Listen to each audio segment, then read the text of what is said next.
જાહેર સભામાં પધારેલ આપણા સૌના નેતા શ્રી ચંદનજી ઠાકોર, મારા સાથી મિત્ર બસંતભાઈ, ગામના સરપંચ શ્રી, વાઘાણાના ઉમેદવાર નહીમભાઈ, મિત્રાણાના ઉમેદવાર ફારૂકભાઈ, છેદરાણાના ઉમેદવાર તાલુકા પંચાયતના શાકીરભાઈ, સસાના ઉમેદવાર રોહિતભાઈ અને જિલ્લા પંચાયતના ઉમેદવાર ઇદ્રીસભાઈ, ગામના તમામ આગેવાન ભાઈઓ, નવજવાન ભાઈઓ, બાળકો, મિત્રો, મારે અહીંયા કંઈ ભાષણ કરવાનું રહેતું નથી, પરંતુ 2 મહિના પહેલાં સાહેબે જે યાદ કર્યું એ પ્રમાણે આપણે જે કવાયત કરી અને આપણો સરકારે પરસેવો પાડી દીધો, ભારતીય જનતા પાર્ટીએ પરસેવો પાડી દીધો, શરતી પ્રક્રિયા કરી અને આપણા ગામમાંથી લગભગ 1000 વધાવો રજૂ કરી અને લોકોના નામ કાઢવાનો એક પ્રયત્ન કર્યો.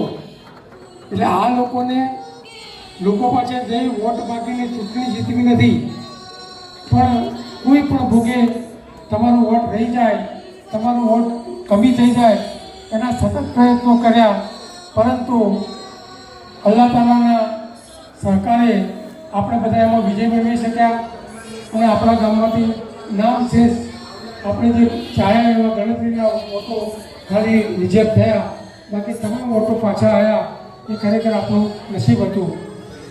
આ લોકોને લોકો પાસે જવું નથી વોટ લેવા માટેનો બીજો પુરાવો કે 14મી એપ્રિલે બાબા આંબેડકરનો જન્મદિવસ હતો.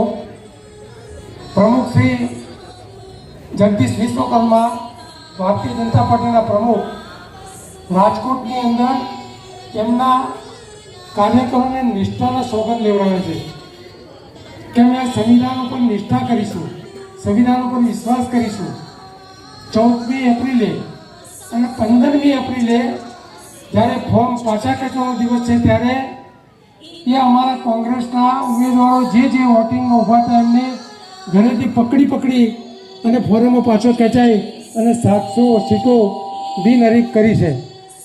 એટલે બોલવું શું અને કરવું શું એ એમનો આટલો મોટો જ પુલો છે. મિત્રો, અહીંથી હું 3 ચૂંટણી લડ્યો છું અને ગામના સરપંચ તરીકે પણ રહેલો છું. મને ગામે ખૂબ જ સહકાર આપ્યો છે. લગભગ જાહેર જીવન મારું જેમ કે ખૂટ મજબૂત હોય તો આંકડો કૂદી શકે એમ મારો આ ખૂટ મજબૂત હતો. એટલે હું મારી જિંદગીના તમામ પાસા સારી રીતે કરીને આજે તમારા બધાના સહકારથી ગુજરાત પ્રદેશ કોંગ્રેસ સમિતિમાં મહામંત્રી તરીકે હું બિરાજમાન છું. એ તમારા બધાના સહકારથી છું. મારી કારકિર્દી દરમિયાન જે પણ થયું તે ગામમાં કંઈક સારું કરવાનો પ્રયત્ન મેં કર્યો છે. છતાં પણ કંઈક રહી ગયું હોય તો પણ જીવું ત્યાં સુધી ઇદ્રીસભાઈ, શાકીરભાઈ તમામના સહારે હું ફરીથી એ કામો પૂર્ણ કરીશ. અત્યારે એક ચિઠ્ઠી આવી હતી કે ગાગલાસણથી છેદરાણાનો રોડ ટ્રાફિકના હિસાબે પેલા રોડ પર ટ્રાફિક થાય છે, તો એ રોડ થાય તો પ્રથમ વખત માગણી આવી છે, પરંતુ આપણા બધા જ રોડ પૂરા થયા છે તો એના માટે પણ પ્રયત્નો કરવામાં આવશે અને એને પણ પૂર્ણ કરવા માટેનો પ્રયત્ન અમે કરીશું. મિત્રો, 26મી તારીખે ચૂંટણી છે.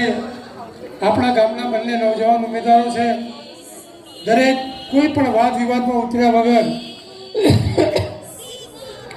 કોઈ પણ વિવાદ કર્યા વગર શાંતિથી ઇલેક્શન કરીએ અને ગામમાં એકતા જળવાઈ રહીએ અને સારી ભાવનાથી દરેકને ચૂંટણી લડવાનો હક છે. કોઈ ગમે તેમ લડે તો આપણે એને કશું પણ કહ્યા વગર એને લડવા દઈએ. પરંતુ આપણે જો કોંગ્રેસ પક્ષમાં માનતા હોઈએ તો કોંગ્રેસ પક્ષના પંજાને નિશાન કરી અને તમામ વોટિંગ કરી અને ઇદ્રીસભાઈ અને શાકીરભાઈને વિજય કરશો. વાઢરાના લોકો જે આવ્યા છે એમને કહીશ કે વાઢરામાં નહીમભાઈ બહુ તાકાતથી લડી રહ્યા છે, મિત્રાણામાં ફારૂકભાઈ લડી રહ્યા છે, સેસામાં રોહિતજી લડી રહ્યા છે.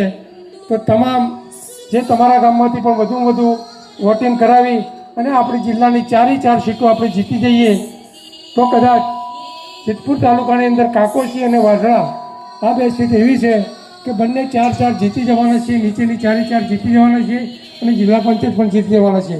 જિલ્લા પંચાયતની તો 5 સીટો સિદ્ધપુર તાલુકાની છે, વિધાનસભાની 8 છે. એ 5 જિલ્લા પંચાયતની આપણે અત્યારે એમને વ્હાઇટ વોશ કરવાનું નક્કી કર્યું હોય એ રીતે આપણે લડી રહ્યા છીએ અને 5 સીટો જીતીશું. જિલ્લા પંચાયત આપણી બનશે અને બનશે તો સાહેબે વચન આપ્યું છે ગામના ચોપે, અને ચંદનજી બોલ્યા પછી કદી કશું આવડું અવળું કરતા નથી. એટલે ઇદ્રીસભાઈ બી એક ચેરમેન પદે, હું તો 3 વખત જીત્યો, તો સામે ભારતીય જનતા પાર્ટીની સરકાર આવી એટલે મારે વિરોધમાં જ બેસવું પડ્યું. પણ આપણે બધા દુઆ કરીએ કે રાષ્ટ્રીય કોંગ્રેસ સરકાર વખતે પાટણ જિલ્લામાં મળે અને ઇદ્રીસભાઈને બી એક ચેરમેન પણ મળે એવી આપણે આશા અને અપેક્ષા રાખીએ. આટલી વાત કરી મારી વાત પૂર્ણ કરું છું.